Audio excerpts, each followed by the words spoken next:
انسان سے مضبوط پہاڑ پتھر بہت زیادہ مضبوط. پتھر گر جائے تو انسان کا پیر ٹوٹ جائے, پتھر گر جائے تو انسان کا سر ٹوٹ جائے. پہاڑ پتھر بہت زیادہ مضبوط, بہت زیادہ طاقتور. اللہ تبارک و تعالیٰ بہت زیادہ مضبوط اور طاقتور مخلوق کے تعلق سے ارشاد فرماتا ہے کہ اگر ہم اس قرآن پاک کو پہاڑ پر نازل کرتے تو پہاڑ ریزہ ریزہ ہو جاتا, پہاڑ ٹکڑے ٹکڑے ہو جاتا. پہاڑ میں اتنی طاقت و قوت نہیں ہے کہ وہ قرآن پاک کو محفوظ کر سکے, قرآن پاک کی نزول کو برداشت کر سکے. پہاڑ میں اتنی طاقت و قوت نہیں ہے, انسان میں بھی اتنی طاقت و قوت نہیں ہے کہ وہ قرآن پاک کے نزول کو سہ سکے, برداشت کر سکے. نہ پہاڑ میں اتنی طاقت و قوت ہے, نہ انسان میں اتنی طاقت و قوت ہے. پھر رحمان نے انسان کو قرآن پاک کو نازل کیا ہے. سارے انسانوں میں طاقت و قوت نہیں ہے. اگر یہ طاقت و قوت ہے تو صرف اور صرف ذات مصطفیٰ صلی اللہ علیہ وسلم میں طاقت ہے. حضور کے قلب اطہر میں طاقت و قوت ہے, حضور کے جسم اطہر میں طاقت و قوت ہے کہ حضور کے دل مبارک پر قرآن کیا نزول ہوا, اللہ نے سارے انسانوں کے دلوں کے لیے آسان کر دیا. حضور کے دل اطہر پر نازل ہوا. اللہ کے حبیب صلی اللہ علیہ وسلم پر جب آیات نازل ہوتے تو آپ کا جسم اطہر پسینے سے شرابور ہو جاتا, پسینہ ٹپکنے لگتا تھا. سردی کا موسم ہو یا کوئی موسم ہو, حضور پاک صلی اللہ علیہ وسلم سے بسا اوقات پسینہ ٹپکنے لگتا تھا. وحی الہی ایسی سقی, وحی الہی جب نازل ہوتی تو جو ہے اللہ کے حبیب صلی اللہ تعالیٰ علیہ وسلم کی جسم اطہر سے پسینہ ٹپکتا. اللہ کے حبیب صلی اللہ تعالیٰ علیہ وسلم آپ کی ذات ہی کہ اللہ تبارک و تعالیٰ نے آپ کو لائق بنایا کہ آپ نے قرآن پاک کی نزول آپ کے قلب اطہر پر ہوا, آپ نے برداشت کیا.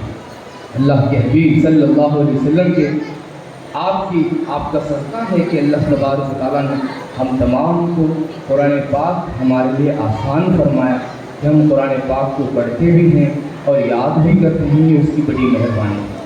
کیونکہ یہاں وقت کا بڑا مسئلہ ہے, میں جو ہے اپنی بات مختصر طور پر ختم کرنا چاہوں گا. دیکھیے قرآن پاک حضرت امام جو بھی ہم علم حاصل کرتے ہیں, ہماری جو ضرورت ہے میں وہ آپ کے سامنے چند باتیں رکھ کر اپنی بات مکمل کروں گا. علم کا مقصد ہوتا ہے عمل. جو بھی علم حاصل کرے علم کا مقصد ہوتا ہے عمل. اگر علم حاصل کرنے کے بعد عمل نہ ہو تو بے فائدہ, کچھ فائدہ نہیں. حضرت داؤد طائی رحمۃ اللہ تعالیٰ علیہ, حضرت امام اعظم ابو حنیفہ رحمۃ اللہ تعالیٰ علیہ کے پاس پہنچتے ہیں. جب سارے علوم مکمل کر لیتے ہیں, آپ فاضل ہوتے ہیں, مشہور زمانہ ہوتے ہیں, تو امام صاحب کے پاس پہنچتے ہیں. پہنچ کر آپ عرض کرتے ہیں کہ اب تعلیم تو مکمل ہو چکی ہے, اب میں کیا کروں, اب میں کیا کروں. تو اس وقت جو ہے حضرت امام اعظم ابو حنیفہ رحمۃ اللہ تعالیٰ علیہ امام صاحب آپ فرماتے ہیں کہ دیکھو اب تعلیم تمہاری مکمل ہو چکی ہے, تو اب تم اس علم پر عمل کرو, اب تم اس علم پر عمل کرنا شروع کرو. فرماتے اس واسطے کہ بغیر عمل کا علم بغیر روح کے جسم کی طرح, بغیر روح کا جسم جس طرح بیکار ہوتا اسی طرح بغیر عمل کا علم بیکار ہوا کرتا.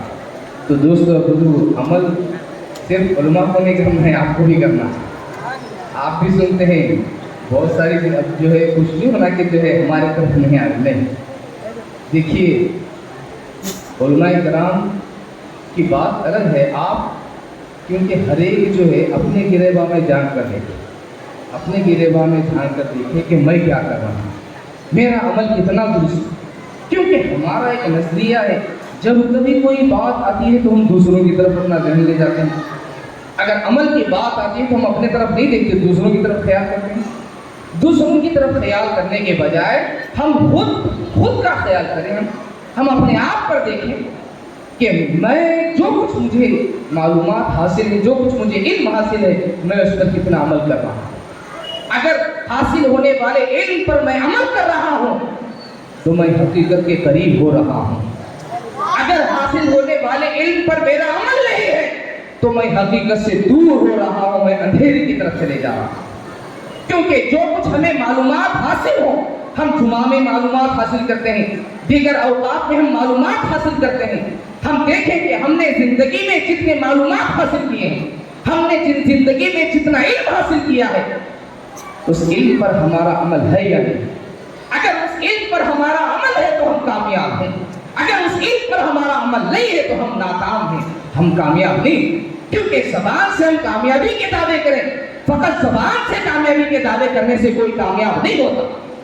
کامیابی صرف زبان کی حد تک نہیں ہوتی، بلکہ کامیابی زبان سے آگے بڑھ کر عمل کے میدان میں کامیابی دیکھی جاتی ہے۔ اگر علم حاصل ہونے والے علم پر اگر تمہارا عمل ہے، جو کچھ تمہیں معلومات حاصل ہوئے ہیں اس پر اگر تمہارا عمل ہے تو تم کامیاب ہو، اگر اس پر عمل نہیں ہے تو کامیاب نہیں۔ آج ہر ایک کو ساری معلومات حاصل ہے، ہم دیکھیں کتنا عمل کر رہے ہیں۔ عمل اپنی زندگی کا لازم حصہ بنائیں۔ جب تک ہم اپنے اندر عمل نہیں لائیں گے، عمل پر ہمارا قدم آگے نہیں بڑھے گا، تب تک ہم کامیاب نہیں ہو سکتے۔ ورنہ زبانی دعوے ہمارے رہیں گے۔ ہم اپنی زندگی میں کتنا عمل کر رہے ہیں، ہم نمازوں پر کتنے پابند ہیں، ہم برائیوں سے کتنا دور ہیں، ہم برائیوں سے کس قدر بچنے کی کوشش کرتے ہیں، یہ ساری چیزیں معلومات پر عمل کرنا کہلاتا ہے۔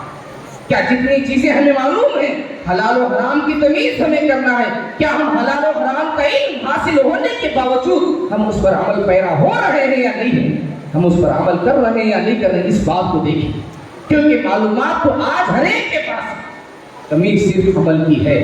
ہمارے اندر عمل کی کمی ہے، ہم عمل کو دوسروں کے لیے سوچتے ہیں، علم اپنے لیے سوچتے ہیں۔ اگر کہیں سے معلومات حاصل ہونے والی ہے تو ہم بھاگ کر جاتے ہیں، معلومات لیتے ہیں۔ ہاں، اگر عمل کی بات آتی ہے تو ہم عمل کے وقت سب سے پیچھے ہو جاتے ہیں۔ ہم علم کے واسطے آگے، عمل کے واسطے پیچھے، یہ درست بات نہیں ہے۔ آپ جو کچھ سنتے ہیں اس پر عمل کرنے کی کوشش کریں، کیونکہ عمل کے بعد ہی انسان کی زندگی میں نکھار پیدا ہوتا ہے۔ جب تک انسان کے اندر عمل نہیں ہوتا اس کی زندگی میں نکھار نہیں پیدا ہو سکتا۔ وہ لاکھ اپنے اندر کی چیزوں سے مخلوق کو اپنی طرف کھینچتا ہو، لیکن خالق کی رضامندی اس کے ساتھ نہیں ہو سکتی، رب تبارک و تعالیٰ کی مرضی اس کے ساتھ نہیں ہو سکتی۔ دنیا ہے، دنیا میں تو ایمان والا کا بے ایمان بھی شہرت پا جاتا ہے، ایمان والے کی بات الگ ہے، بددین بھی شہرت پا جاتا ہے۔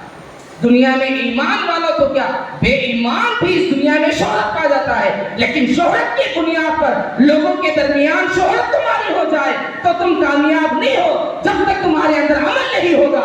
اگر عمل ہے تو خدا کی بارگاہ میں مقبول ہو، اور خدا کی بارگاہ میں اگر مقبول بن گئے تو تب تمہارے لیے اس دنیا میں کامیاب ہے، آخرت میں کامیاب، ورنہ کامیابی نہیں۔ ہم اپنی عملی زندگی کو ہم ادارے کے اس جلسے میں آئے ہوئے ہیں، ہم اپنے آپ کو سدھاریں، ہم اپنے آپ کو نیک بنائیں، پابند شریعت بنانے کی کوشش کریں، پاکی اور صفائی اپنے اندر لانے کی کوشش کریں، اپنے نگاہوں کی حفاظت کی کوشش کریں، دل و دماغ کی حفاظت کی کوشش کریں، ہاتھ و پیر کو گناہوں سے بچانے کی کوشش کریں، زبان کو گناہوں سے غلط باتوں سے بچانے کی کوشش کریں، زبان کو گالیوں سے بچانے کی کوشش کریں۔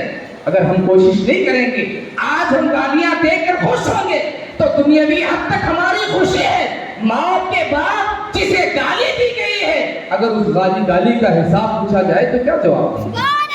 اس گالی کا حساب پوچھا جائے تو کیا جواب دیں گے؟ اس لیے بیداری، آج بیدار ہونے میں کامیابی۔ ہم ادارے کے جلسے میں آئے ہیں، ان علماء کرام کی ہم زیارت کر رہے ہیں۔ اللہ تبارک و تعالیٰ علماء کرام پر برکتیں رحمتیں نازل فرمائے، رب تبارک و تعالیٰ کی مہربانیاں ان پر ہوتی، کیونکہ انہیں جو ہے وارث انبیاء کہا گیا ہے۔ علماء وارث انبیاء، اللہ تبارک و تعالیٰ اپنی خصوصی رحمتیں ان پر نازل فرماتا ہے۔ دوستوں اور بزرگوں، ہم اپنے اندر عمل جب تک پیدا نہیں کریں گے، ہم جب تک کوشش نہیں کریں گے، کچھ نہیں ہوتا۔ میں اسی کی تعلق ایک بات یاد ہے، ایک واقعہ میں آپ کو سنا سکتا ہوں۔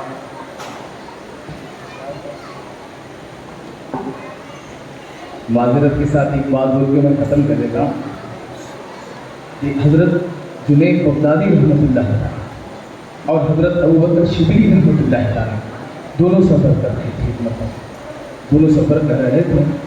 آپ شیخ ہیں جنید بغدادی رحمۃ اللہ تعالیٰ علیہ اور حضرت ابوبکر شبلی رحمۃ اللہ تعالیٰ علیہ آپ کے شاگرد ہیں.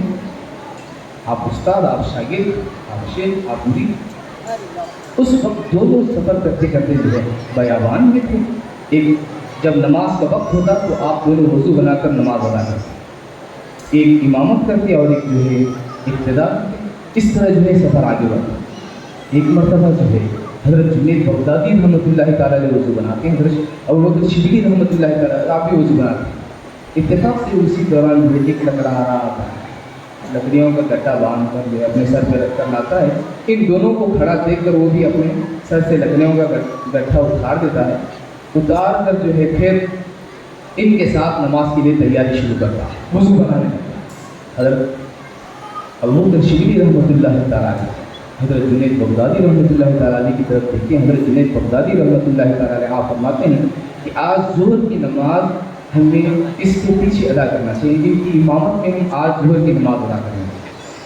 کیا لکڑیاں کاٹ کر لائیں، لکڑیاں کاٹنے والے، اڈے کا کام کرنے والے، لکڑیاں کاٹ کر جنگل سے لکڑیاں کاٹ کر بیچنے کے لیے لائیں، لا کر جو لکڑی کا جو ہے گٹا پھینک دیتے ہیں. اس وقت جو ہے وہ بولتے ہیں کہ یہ آج جنید بغدادی سید الطائفہ آپ فرماتے ہیں کہ جو ہے آج ظہر کی نماز ہم ان کی اقتدا میں ادا کریں گے. اس کے بعد جو ہے پھر وضو بناتے ہیں. وضو بنانے کے بعد جو ہے دونوں مل کر خواہش ظاہر کرتے ہیں کہ آج آپ ظہر کی نماز ادا کریں، آج آپ ظہر کی نماز پڑھائیں.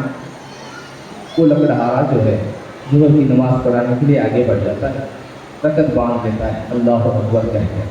جنید بغدادی اور حضرت ابوبکر شبلی دونوں پیچھے رکعت باندھتے ہیں، اللہ اکبر.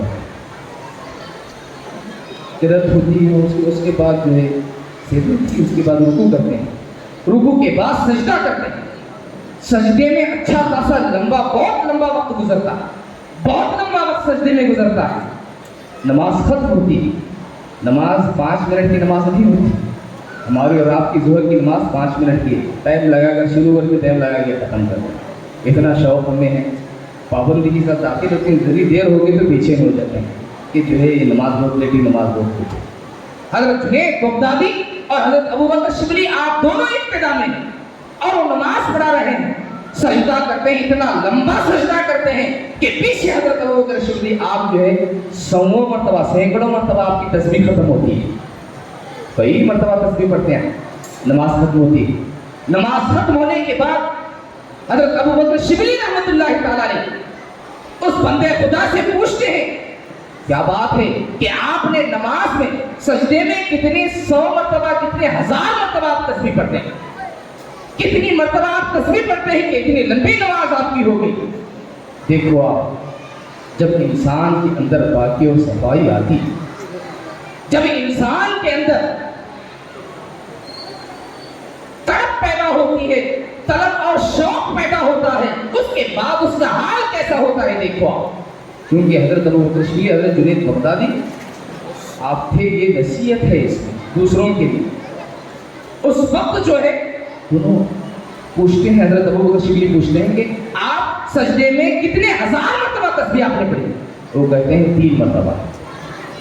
کتنی مرتبہ؟ 3 مرتبہ. تعجب کرتے ہیں کہ 3 مرتبہ تسبیح.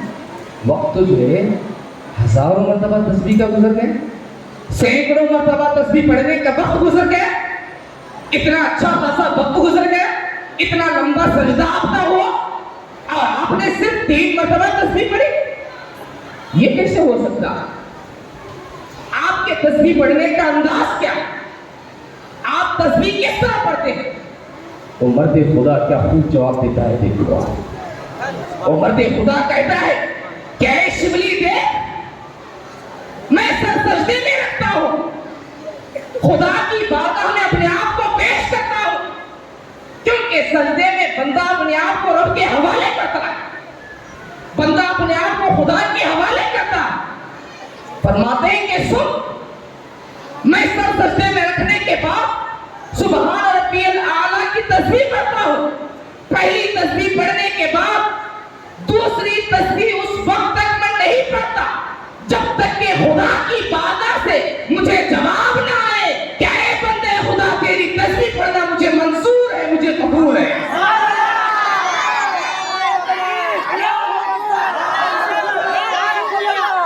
تک خدا کی بارگاہ سے جواب نہیں آتا تب تک میں دوسری تسبیح نہیں پڑھتا.